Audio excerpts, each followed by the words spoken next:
Welcome around the work stand, Mark. Hey, Susie. How are you this week?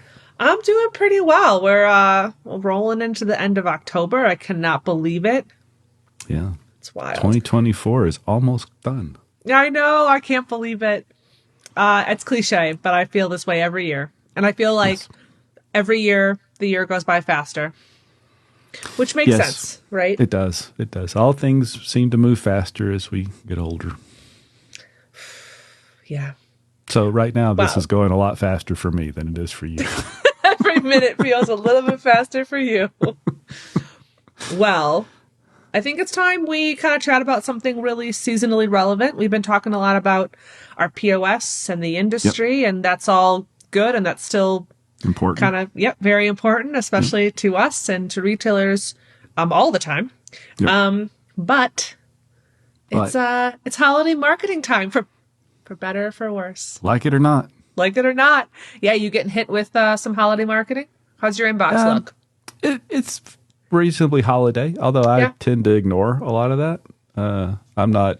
I'm not a particularly festive holiday person. So, but it's there. Yep. Yeah, no, personally, not a festive person at all. But I like to look at them. I think as a marketing professional, I think it's important that I do.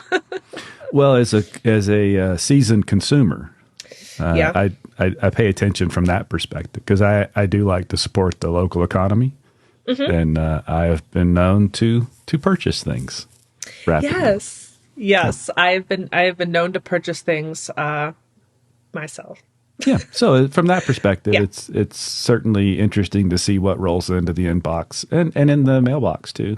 Yeah, yeah, definitely. But I think, yeah, not only do we want to keep this seasonally relevant, let's talk about some holiday marketing, but I think it's also important that we kind of keep it relevant to the state of the industry and what Yeah. challenges retailers may be facing right now. Yeah, and acknowledge that it's going to be a lot of variety in that. There's Yeah. some merchants that have had strong years that have the budget to push even harder, and some that's been a bit of a struggle. So this is a chance to pick up some ground. And before we forget, we've done, I guess it's the third year of the podcast, and we've always done a lot around holiday marketing. So Yeah. in the notes, I'm going to link to the episode from right about a year ago with Lauren Webb, the agency Yes. director, because that had a lot of great, very specific tips in it. And All of it. today, let's just kind of run through it. Let's don't wear it out. But there's just some things that we think we can help with and reminders. And let's run through some of those. Yeah, for sure. Quick reminder, if you want to hear more about maybe the kind of shopping trends, current stats, look back at the last episode with Ryan. We did talk about just search volume is looking great. Sales are a little low. But in holidays really shaping up to be very competitive. So that's kind of where we are with everything. You want more details? Take a look back at that. That's a good general tip. Remember the first episode of the month, Ryan's always with us or has been for Yeah. quite a while now. And that's all about the industry. What are we seeing trends on our platform? What's he seeing outside the platform? So always good. This time, extra important because this is kind of the last gasp of the year to get some sales and grow and start planning for 2025. Yeah, so we got to make sure that you are seasonally relevant, helping kind of cut through the noise a bit. And that all starts with your website, right? Yep. That's where all marketing gets pointed these days. And website content, and that's not terribly complicated. There's library content. So for workstand clients, you can go to the page library, pluck out some holiday landing pages, put some content on your homepage, and make that relevant because people are searching for that sort of stuff. So having that content's going to help those search results. Yeah, absolutely. And we can help with that. So take a moment, look at your homepage, make sure that you don't have like a summer sale up still, anything like that. And then our other tip is to kind of vary it throughout the season. So right now we've got 2 full months of shopping. So make sure that you're kind of switching it up a little bit. We've got some great library topics, like you said, if you want to invest in something a little bit richer in the shopping experience, we've got some options there too. But start with that library content, and there's lots of things we can do to cater that to your your business, what you have in store, maybe what you have on sale, things like that. Couple And specific. Oh, sorry. I was kind of, and we talked recently a little bit about it's not always about pricing or Correct. sales. So remember too, you said, relative to your business, but there's a lot of tools that I think people forget about. One of my favorites is gifts under a certain dollar Yes. amount. So they're not necessarily on sale. They just, if you want to offer somebody gifts, stocking stuffer type gifts in the catalog sections or catalog link pages, you can set that up so that the products that show fall within a range or below a certain dollar amount. So use those tools because I think that helps shoppers a lot. Yeah. Their favorite cyclist will say, go to my bike shop's website if you want to buy me a gift. And it's nice when you get there and they go, well, the budget's, $50 and they see a section that's gifts under 50. That's kind of helpful. Yeah, I love that as content, whether it's a catalog carousel on your homepage, a section on a landing page, an email topic is another good one. But I'm already getting off topic. So That's not like us. Wait, no, never. No, it is. Oh. But yeah, vary up that content. So maybe right now where we're early in the season, maybe stick with something that's a little more general, like a gift guide. It's nice if you do have anything discounted, make sure it's called out. But November is a great time to kind of pull that in that like second half of the month. And then December, if it works for you, if it makes sense for what your current stock is, and maybe your connections to your suppliers, maybe pull in some things that they have on sale as well. Leading with the discount in December can be a little bit more important, help you be a little bit more competitive. That's a time where discounts are really ramping up with other major retailers. Yeah. And I love using that inventory that's in the warehouse. I Yes. think, last minute tip though is there's last minute gift buyers and then, you need to have that stuff there. So in those same catalog sections, at some point you can go in and say, only show things that are in stock in the store. And that way, when somebody finds that last minute gift on December 22nd or 23rd, when they get there to the store, you have a better chance of it being there ready for them to buy.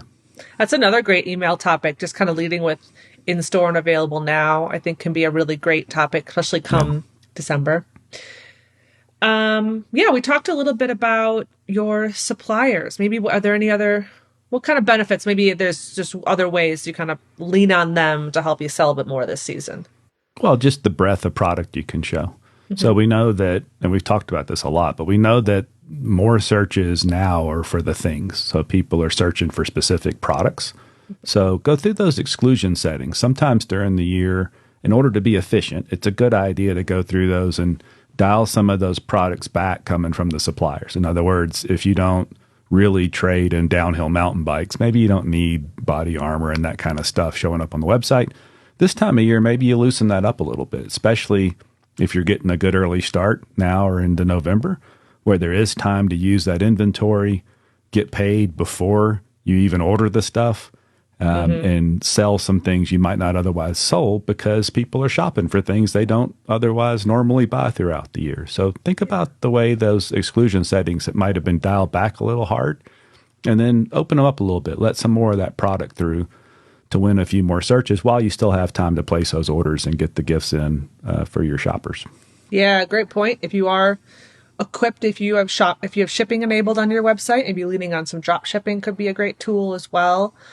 And then we do partner with brand suppliers to offer some complimentary digital marketing content to retailers as well. So keep an eye out for that. We do email retailers.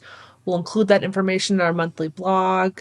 But don't forget, if you're just like, hey, I don't know what's out there, I think I missed some emails, reach out and we'll connect you with maybe what's available at no charge to you. A lot of that content we'll install for you at no cost as well. And then a lot of your brand suppliers, they're going to have complimentary social or email graphics that you can leverage as well. Yep. Yeah. And that's a lot of things, good suggestions for actions you can take that take some time, and your time's valuable, but don't necessarily require much, if any, additional dollar investment. Yeah. But if it is in the budget, Google Ads is still the most popular thing we're talking about. It is seems like the single best lever that we in the agency have to pull to help really accelerate local inventory sales in particular. And there's a couple of steps to it. So setting it up on our side, on the website side, is remarkably easy. It's some toggles in your settings. But setting up Google Merchant Center, which is the property of Google that consumes all that product data and helps turn it into ads, that's a little complicated. Yeah. So we can help get that set up for a reasonable project fee. It's $250 for us to set that up.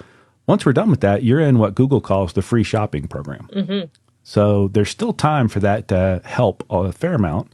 So you don't pay Google anything for that. Now, you don't get any control. So you don't get to decide which of your products they put in a placement and where they put it. And you'll never be in that very premium top section.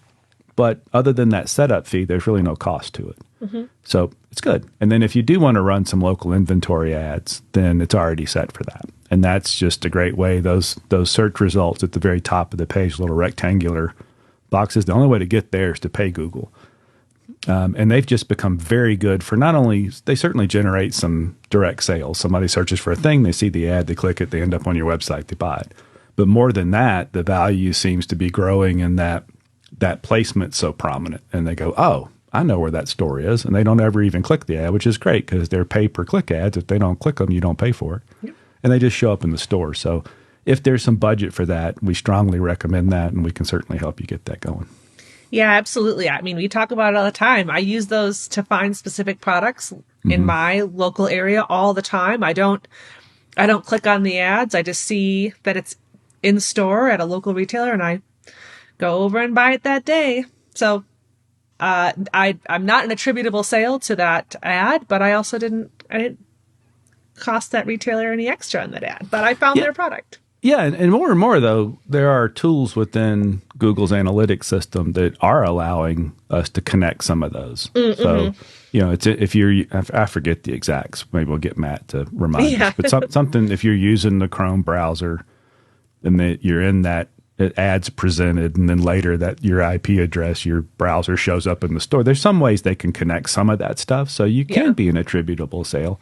But attributable or not, you'll notice a bump when people keep walking in with their phone going, where's this thing? Yeah. So it's still valuable either way. And it again, it's just that whole, we actually just added a fourth person to the Google Ads team. Allison Powers is coming over from the client success team to work with that team because that's just grown so much. We're up to almost 140 merchants. We're helping with those, not just those local inventory ads, but the broader shopping ads, search and display ads, even YouTube ads. So that's getting popular as well. Yeah. So don't let shopping ads discourage you. If you are a retailer who is focused on your local market, maybe you are not heavily discounting, or you do not have shipping enabled, this is still a very effective and competitive space for you.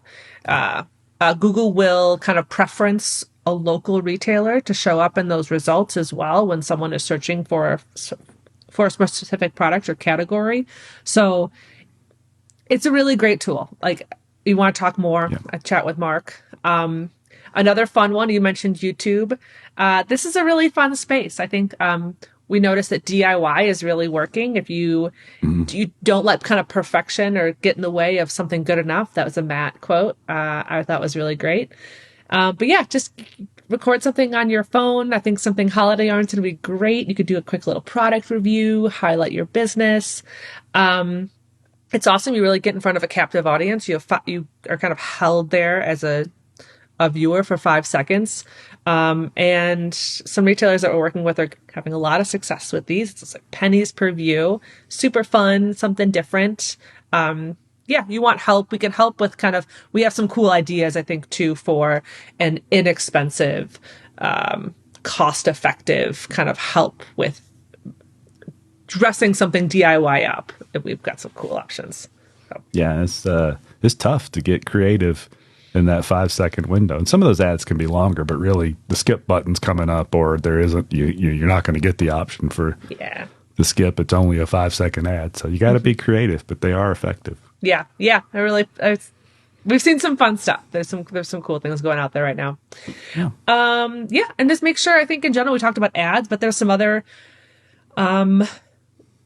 I want to say more, not, I don't want to say more cost effective. What's the best way of saying that? I guess just more initially budget friendly, less cost up front to drive traffic to your website with maybe email marketing and social. Yeah. Is that?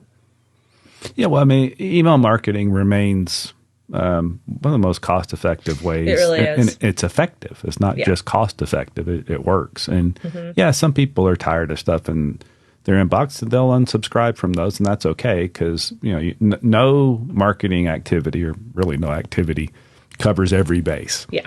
So you're trying to hit the margins and pick up some people where you can, and email marketing is still remarkably effective. You just really reach so is. many people for that email. Yeah, and I think we had a great conversation. I think with a Trek like territory rep recently, and I thought it was just kind of put a lot of kind of put some things in perspective. I think especially when you're responsible for collecting email addresses in your store, that can be kind of daunting or maybe sometimes overwhelming for your staff. But it's incredibly effective. There's lots of trends in marketing, especially with like social platforms, social styles of like what kind of posts work best. But email has remained consistent, especially as marketers. This has been our tool as consumers. This has been kind of our way of connecting with brands for a really long time, and it's gonna stick around. Yeah, and sticking with the word mail, direct mail. Physical pieces is still very effective. Yeah. And probably the most cost effective it's ever been. I mean, the printing technology's gotten better. I remember years and years ago, it was very expensive. It's not so expensive now. We can help guide folks towards that. And there's still time. Now one of the big differences is that you could gen an email up in half an hour and have it out the door, so to speak. But the physical pieces take a longer lead time. So if that's something you're thinking about trying or revisiting, now is when you want to be doing that because there's weeks of lead time, not hours. Yeah, and we can really help expedite that process. We do have some cool templates that to help you kind of just like plug in maybe an offer or some of your branding, things like that. So we can really help move that along. So, and then coordinate that with your digital marketing designs efforts. Excellent. Yes. All right. And then again, don't forget that episode will be linked with Lauren. Her team stands ready. So if you need some help with all these things we talked about or anything else as it relates to marketing in general, then reach out and we'll get you connected with that team. They can help maintain the website during a busy part of the season. We just sent an offer out, a special, to get maintenance added at 50% off. So think about that because you're going to get busy in the store. And this is not the time of the year you want to let your website go. If people show up to stale information, you've just taken what should have been a great opportunity to convert and kind of blown it because they just saw the same thing they saw last time and off they went. Yeah. Just like we said earlier, we've got options and resources and tips for every budget, business size, whatever you need. We're here to help. And please reach out. And until then, we'll see you around the workstand.